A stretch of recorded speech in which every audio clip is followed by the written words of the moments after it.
네. 손으로 해야 돼. 희소 쌤은 오늘 어디예요? 집이에요. 발표. 아, 네. 저는 그 논문 리뷰하던 거 이어받아가지고 마지막 주자로 아, 오늘은 논문을 할 것 같고, 일단 조인트 하이퍼모빌리티는 관절이 느슨한 거를 얘기를 하는데 이거는 비교적 건강한 사람에게서 많이 나타나는데 그 이유가 일단 유전인 경우가 많고 되게 다른 질병같이 그렇게 대부분은 심각한 증상 없이 일생을 살아간다고 해요. 근데 이제 그 중에서도 좀 통증으로 혹은 다른 그런 근골격계적 아니면 다른 심리학적 심지어 심리학적인 그런 증상까지도 보이는 사람들도 있긴 한데 그건 극히 일부분이고 그래서 유전적인 경우가 많고 단관절에서 발생하는 그런 질병이 아니라 다관절에서 여러 군데에서 옆에 사진을 보시는 것처럼 저렇게 다양하게 나타나는 그런 질병입니다. 가동성 측면에서는 뭐 댄서나 아니면 체조 선수 같은 경우에는 어떤 장점이 있을 수 있긴 하지만 조직적인 느슨함 혹은 약함은 근골격계뿐만 아니라 심리학적인 악영향이 생각보다 크다. 그러나 그 중에서도 통증이 가장 크고 치료하기가 혹은 관리하기가 힘든 증상이다 라고 얘기가 되고 있고요. 현재가 아니라 예전에 조인트 하이퍼모빌리티 신드롬 JHS로 줄여서 얘기를 할게요. JHS는 정의가 관절의 ROM이 비정상적으로 크고 관절의 문제, 통증, 불안정성, 탈구, 조기, 골관절염 등을 동반한다고 정의가 되어 왔는데 40년 동안 이제 JHS에 대한 연구가 많이 이루어지면서 정의가 많이 바뀌었거든요. 그래서 현재는 유전적인 문제로 인해 결합 조직 단백질의 결손이 일어난 것으로 알려져 있다. 그래서 예를 들면 뭐 콜라겐과 같은 그런 결합 조직을 이루고 있는 단백질들의 유전자에 결손이 생겨서 이렇게 일어나는 병들을 Heritable Disorder of Connective Tissue 줄여서 HDCT라고 통틀어서 얘기를 한다고 합니다. 그래서 엘러스 단로스 증후군도 이제 콜라겐 유전자에 결함이 생겨서 그 콜라겐이 이루고 있는 결합 조직들이 이제 과도하게 렉스라고 표현을 하죠. 이렇게 느슨하게 돼가지고 그 유연한 그런 증상이 나타난다고 합니다. 이 병은 여성과 나이가 젊은 사람들 그리고 다른 인종보다는 아시아인과 아프리카인에게서 가장 많이 발생을 하고요.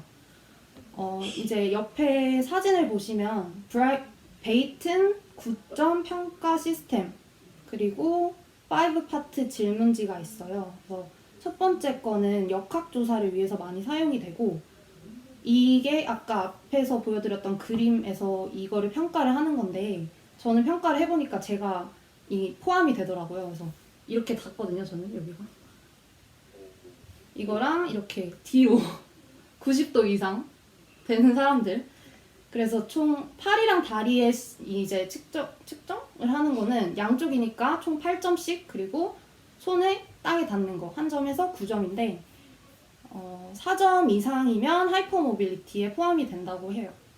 그리고 진단을 위해서는 5파트 질문지를 사용을 하는데 이것도 뭐 비슷한 내용인 것 같아요. 조인트 하이퍼모빌리티는 증상이 있을 때만 S자를 붙여서 신드롬이 붙거든요.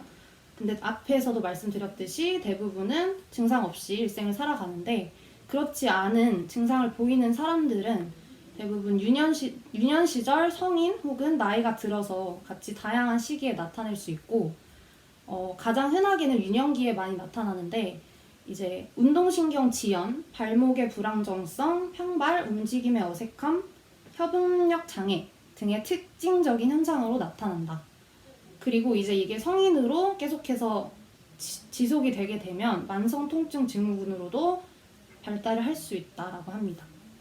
이제 JHS를 가진 사람들이 나타내는 근골격계적 특징은 인대, 건, 뼈, 연골, 그리고 피부의 콜라겐 구조에서 장력을 견디는 능력이 상대적으로 부족하다고 볼 수 있습니다.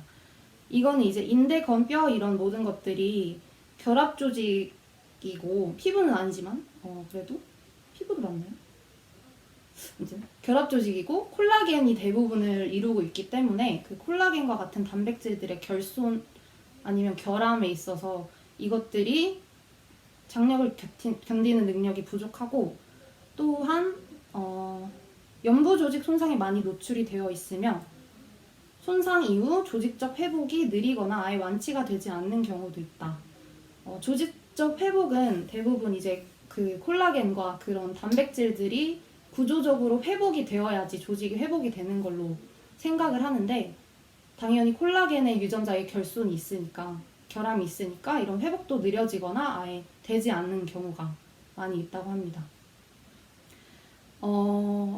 그래서 이런 사람들은 흉터 조직이 생기면 패여 있거나 정상적인 피부 같지 않은 흉터 조직들을 많이 볼 수가 있어요.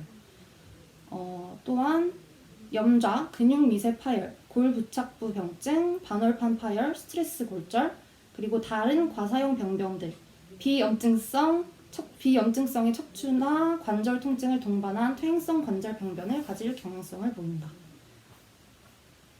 다음은 JHS를 가진 사람들이 나타내는 신경생리학적, 신경계적, 심리학적 특징도 있는데요. 일단 이 사람들은 중추 및 말초신경계와 관련된 다양한 질병들을 겪기도 한다고 합니다. 예를 들어서 고유수용성 감각 정확성의 심각한 결함. 이거는 이제 고유수용성 감각이 결합 조직에 많이 분포되어 있잖아요. 고유수용체들이 이제 결합 조직이 많이 늘어나고 일반적인 구조가 아니다 보니까 생기는 문제일 것 같고, 통증의 확장 확대, 마취제에 대한 저항, 자율신경계의 불기능 등을 포함한다고 합니다. 그리고 가장 최근에는 내장의 기능에도 영향을 미쳐서 과민성 대장 증후군과 같은 질병을 일으키기도 한다고 하는데, 이거는 근막이 이제 내장에도 많이 분포되어 있다고 오늘도 전 듣고 왔는데, 그 근막을 이루는 대부분의 그 구성물이 콜라겐이라고 하네요. 그래서 그것과 관련이 있는 것 같아요. 그리고 파이브로마이알지아라는 섬유 근육통?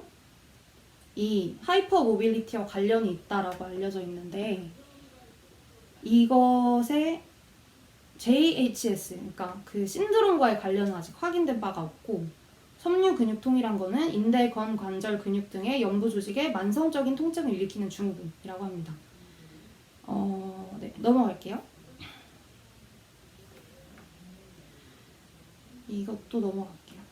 그리고 최근에는 두통과도 이 JHS가 연관이 되어 있다라고도 얘기가 나오고 있는데, 이게 코호트가 그렇게 큰 연구는 아니었는데 12명 중에 11명이면 그래도 90% 정도 이상이니까 좀 유의미하다고 생각이 되는데, 아직은 그 기전이나 어떤 인과관계 같은 거는 나오진 않았고 그냥 관련성이 있다. 두통을 앓는 사람 중에 대부분이 JHS 환자였다 라고 요 연구에서는 얘기를 하고 있고, 일단 넘어가면 만성 통증과 이 증후군에 대해서 연관성을 봤는데, 일단 그 성인이 돼서 이 만성 통증을 가지게 된 사람들 중에 그쵸? 잠시만요. 이 저자의 클리닉에 참석하는 700명의 JHS 환자 중에 29%가 통증이 삶을 지배할 만큼 좀 크다라고 호소를 했다고 합니다. 통증의 시작은 주로 단계적이고 다른 일반적인 근골격계 통증과 비슷해가지고 되게 진단하기가 어렵다고 얘기를 하고 있고요. 만성 통증은 급성 통증과 달리 특정 부상이나 사건으로 추적을 할 수가 없으며 일반적인 회복 패턴을 따르지 않고 통증의 범위가 클 수도 있고 작을 수도 있고 되게 다양하게 나타난다고 합니다. 그리고 감각이랑도 연관이 되어 있어서 감각장애, 감각과민증, 그리고 통증을 느껴서는 안 되는 자극에 대한 통증을 느끼는 이질통을 동반할 수 있다라고 합니다. 또한 이런 통증을 가지고 있는 사람들은 움직이는 것만으로도 통증을 유발한다고 해요. 그래서 그 통증을 피하기 위한 전략으로 움직임 공포증을 유발을 시키는데, 이제 움직임이 아프기 때문에 그 움직임 공포증이 생기고, 그렇기 때문에 더 움직이지 않아서 근육의 약화가 일어나는 이런 악순환적인 그런 악순환이 일어난다고 해요.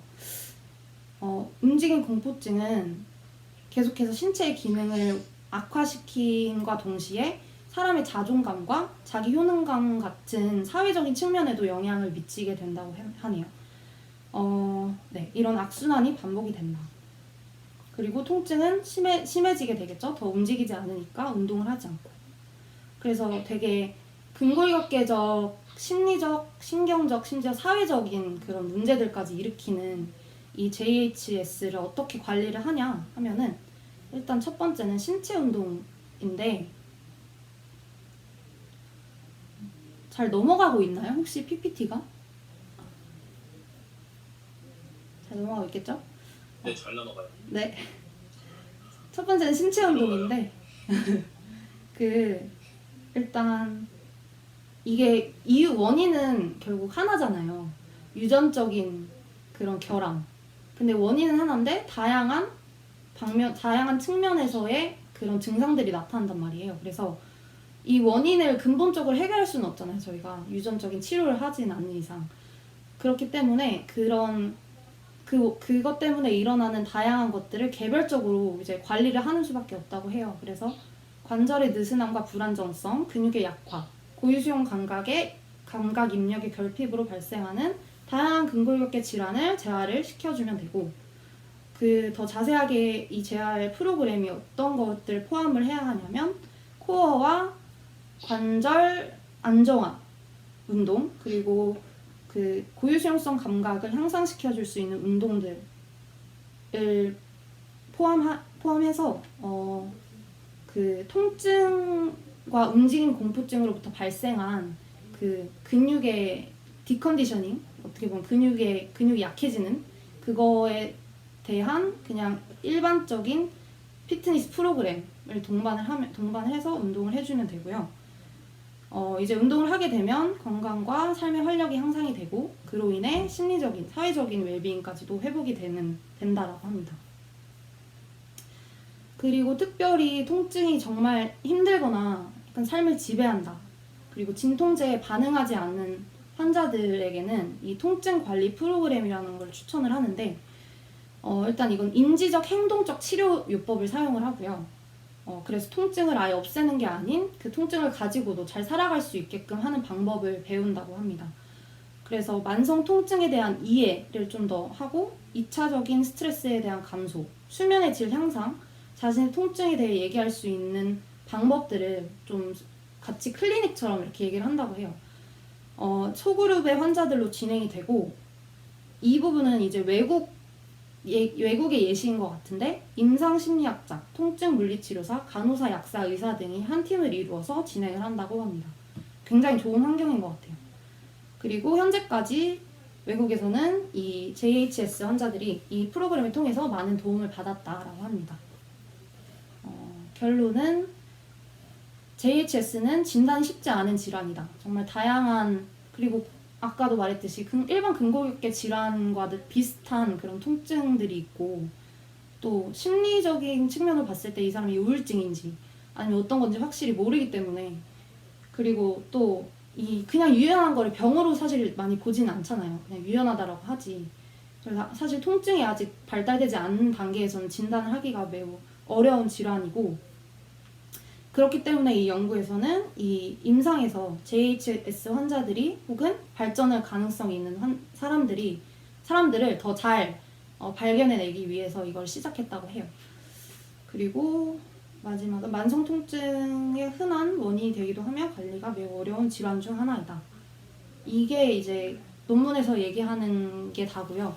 저는 저의 오피니언을 이제 말씀을 드리면, 일단 이 JHS에 대해서 중점적으로 브라이튼 유니버시티, 영국에 있는 이 대학교에서 많이 연구를 하는데, 주로 뇌나 신경계의 역할을 중점적으로 연구를 하고 있대요. 그래서 이 논문의 그 저자이신 로드니 그램과 이분도 되게 활발하게 연구를 하고 계신데, 저는 이제 저희 필드에서 운동을 통해서 좀 더 어떻게 이런 좀 많이 심각한 다양한 방면에서 좀 많은 증상들이 있는 이 사람들을 어떻게 잘 고쳐주거나 아니면 관리를 해줄 수 있는지 운동 쪽에서도 많이 생각을 해보면 좋을 것 같다라는 생각에서 이 논문을 가지고 왔습니다.